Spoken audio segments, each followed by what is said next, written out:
an educational activity of the International Astronomical Union's Center for the Protection of the Dark and Quiet Sky from Satellite Constellation Interference, or CPS. This activity aims to promote factual understanding of large satellite constellations in order to help participants come to reasoned and informed opinions about this important social and technological issue. Today's topic is satellite basics. The Center's mission is to coordinate efforts and unify voices across the global astronomical community with regard to the protection of the dark and quiet sky from satellite constellation interference. My name is John Barentine, and I co-lead the Community Engagement Hub of CPS. My training is in optical and infrared astronomy, and my current professional work involves freelance consulting. Since 2019, I have worked on policy and advocacy issues around large satellite constellations. I will present to you on today's topic. These are the learning objectives of the SatCons 101 curriculum. Participants will gain exposure to these ideas in the course of viewing all of the presentations in the series. Opportunities to learn more about any given topic will be offered in each module, as well as to contact the Center for further information. SatCons 101 is a series of learning modules covering 8 broad subject areas.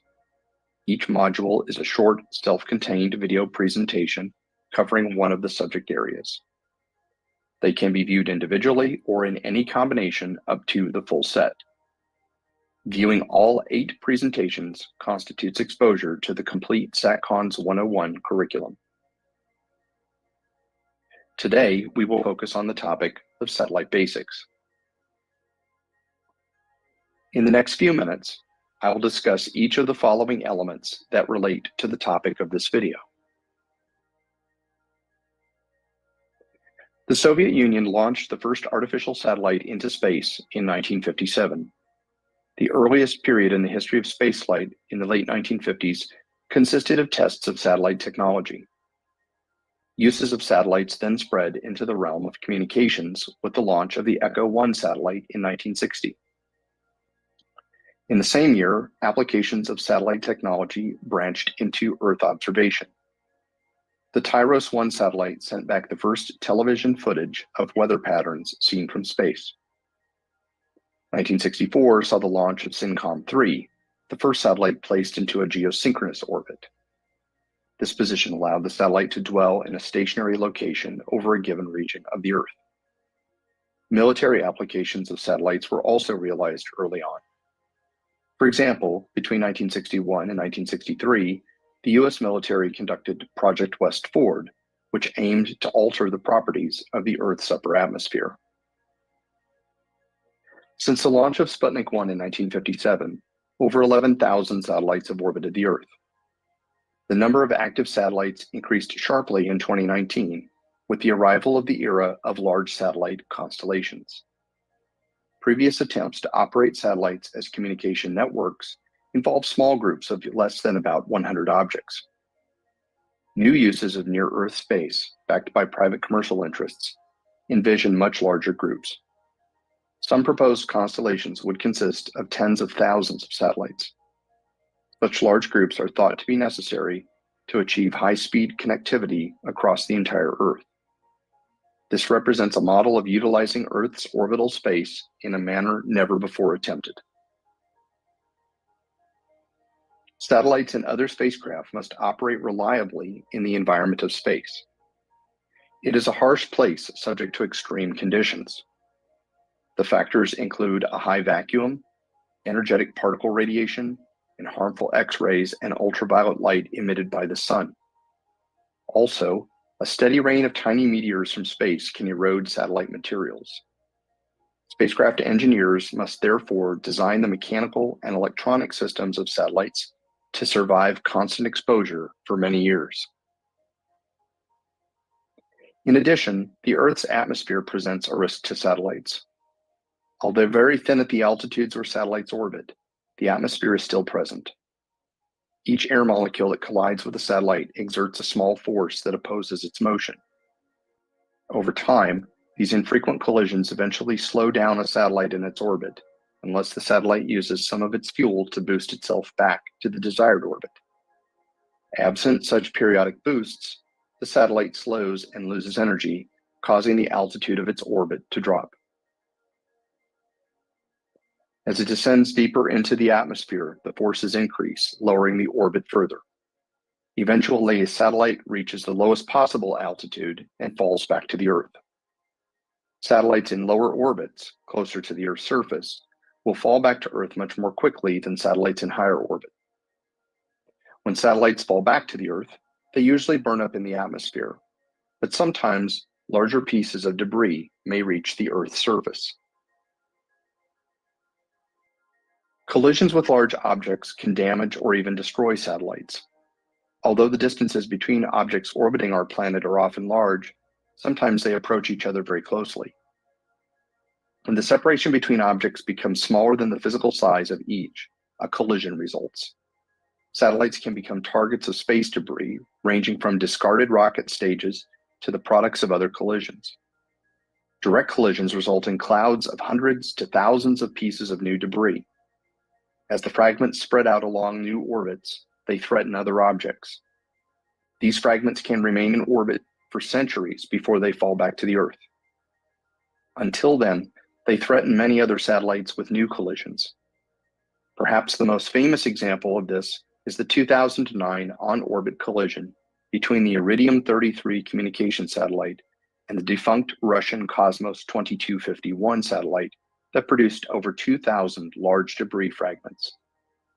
14 years after this event, at least 1,000 pieces of debris are still in orbit. The most effective way we know to avoid on-orbit collisions is to curtail the generation of debris in the first place. The active disposal of spacecraft when they reach the end of their mission is now seen as a more responsible practice than leaving them behind in orbit. The Earth's gravity will cause lower orbiting satellites to demise eventually, and propulsion systems can expedite a controlled return to Earth. Increasingly, materials are being employed that will dissipate when re-entering the Earth's atmosphere, further reducing risk to life and property on Earth. Higher orbiting geostationary satellites are disposed of by boosting them into higher, less useful orbits, dubbed graveyard orbits. Spacecraft at these altitudes may remain in their disposal orbits for many thousands of years. There is currently no proven technology to remove either higher orbiting satellites or the debris that they might shed. Additionally, rocket launches of higher altitude deployment missions may leave debris or large discarded hardware objects on orbit, including spent rocket bodies. Several private companies are exploring novel approaches to actively remove debris and spent spacecraft from orbit using specialized spacecraft, and several governments are supporting their development. To date, active debris removal has not been demonstrated in space. There are many reasons why people want to launch satellites into space, including those shown here. The main benefit of conducting certain activities in space has to do with the vantage point of satellites. From high over our planet, they are in the line of sight to large parts of the Earth at once. They enable almost instantaneous radio communication between distant places. This can bring broadband internet access to certain locations for the very first time. Satellites watch our weather and can warn us in advance of severe storms, saving lives. They have become indispensable sources of information during the recovery from natural disasters. Militaries use them to learn enemy capabilities and troop movements. And scientists have come to rely on satellites as sources of data for all manner of Earth science, space science, and astronomy. While all satellites have their own special capabilities, certain elements are common to each. Engineers design around the bus, which is the main body and structural component of a satellite. Electric power is usually provided by photovoltaic panels that convert sunlight to electricity. Batteries maintain the power supply when the satellite is in the shadow of the Earth. Propulsion units help to maintain the satellite's orbit and orientation with respect to Earth. And radio transmitters and antennas enable communication with the ground. Excluding solar panels, most satellites are roughly the size of a small car and weigh only a few hundred kilograms. Satellites exist in different kinds of orbits around the Earth depending on the goals of their missions. There are many considerations that dictate the type of orbit into which a satellite is launched. The altitude of a satellite's orbit relates to its period, that is, the amount of time it takes to complete one orbit. Satellites in low Earth orbit at altitudes between 160 and 2,000 kilometers orbit the planet in only a few hours. At medium Earth orbit, from 20,000 to about 30,000 kilometers, the period is many hours in length. And at a very particular altitude of 35,786 kilometers, the orbital period becomes exactly 1 day. These so-called geostationary satellites stay in fixed locations about the spinning Earth. Many communications and weather satellites are placed in such geostationary orbits. Satellites in sun-synchronous orbits pass over any given point on the planet's surface at the same local time each day. And the inclination of a satellite orbit can vary from 0 degrees, parallel to the equator, up to 90 degrees, passing over the Earth's poles. All of these factors determine the location, speed, and movement of satellites with respect to the ground. There are a few basic functions that all satellites must perform. For instance, they must keep their stations. This means that they must actively maneuver to maintain their orbits. This is especially true in the case of low orbits. Near the Earth, the extended upper atmosphere slows satellites and causes their orbits to drop in altitude. Active station keeping involves countering this effect to prevent satellites from falling back to Earth. Satellites must communicate with the ground and sometimes with each other. Preventing collisions between satellites involving knowing where satellites are at all times in relation to one another.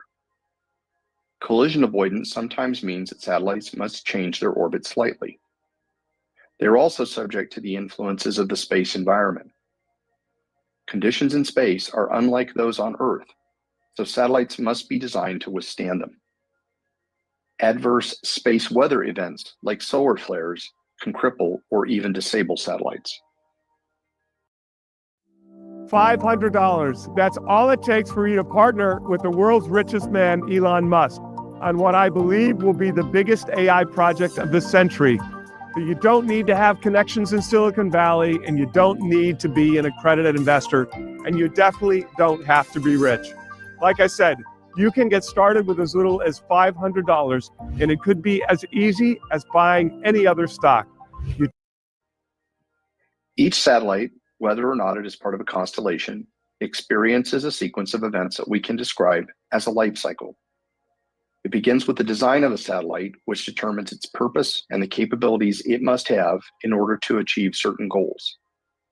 Some satellites go through prototyping and hardware development for many years before launch. Once the satellite is finalized, the satellite is fabricated and tested. Only then can it be launched into space. Fitted to a rocket, the satellite is propelled upward through the Earth's atmosphere until it reaches space. The choice of orbit determines the power of the rocket needed to place the satellite. When it arrives in its final orbit, referred to as its station, engineers conduct tests to determine its condition and functionality. Once it passes those tests, the satellite enters routine operations during its primary mission. Some satellites have missions defined for limited periods of time, while others may operate until they fail. Where a defined end of mission is expected, the satellite may be boosted to a very high orbit or disposed of through deliberate re-entry into the atmosphere. It is often said that space is hard, meaning that the challenge of launching spacecraft and operating them sometimes involved failure. There are a number of contingencies that engineers must consider in designing spacecraft. Concern for and attention to these contingencies makes satellites more likely to survive the space environment. One of the most common failure modes is loss of control of the spacecraft. This can result from an inability to correct an object's position or its orientation. Often this results from the failure of propulsion capabilities. In turn, this can lead to a loss of station keeping, which is the process by which an object's orbit is maintained. Equipment on board spacecraft can fail, which endangers or even ends a satellite's primary mission. Volatile fuels can leak, changing a satellite's altitude or direction of motion. Fuels can often explode, as can batteries. These events may seriously damage or even destroy satellites. Engineers attempt to design satellites with these failure modes in mind. They often build in redundancy, such that the most common types of failure will not completely compromise the mission. Thank you for watching this presentation. For additional information about this and other subjects related to large satellite constellations and their impacts on astronomy in the space environment, contact the center at the address or visit the website shown here.